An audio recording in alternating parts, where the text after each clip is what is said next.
আসসালামু আলাইকুম। আজকের বিষয় কবরের আযাব। কবরের আযাব একটি ভয়াবহ বাস্তবতা যা প্রতিটি মুসলিমের গভীরভাবে অনুধাবন করা উচিত।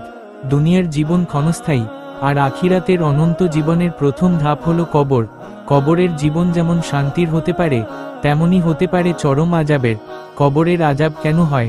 মূলত দুনিয়াতে আল্লাহর আদেশ অমান্য করা, তার নিষেধসমূহ থেকে বিরত না থাকা এবং অন্যায় ও পাপে লিপ্ত থাকার কারণেই কবরের আযাব হয়।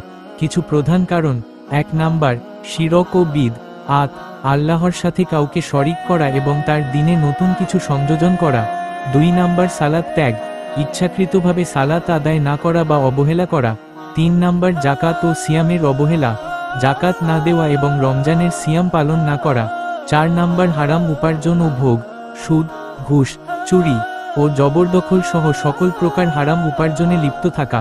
৫ নাম্বার, পরনিন্দা ও চগলখড়ি, অন্যের সম্মানহানি করা, মিথ্যা অপবাদ দেওয়া এবং একজনের কথা অন্যজনের কাছে লাগিয়ে ঝগড়া সৃষ্টি করা। ৬ নাম্বার, পেশাব থেকে পবিত্রতা অর্জন না করা, পেশাবের পর ভালোভাবে পবিত্রতা অর্জন না করা।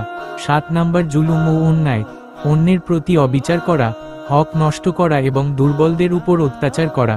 মহান আল্লাহ আমাদের সবাইকে এই সমস্ত পাপ কাজ থেকে দূরে থাকার তৌফিক দান করেন। সবাই বলে আমিন।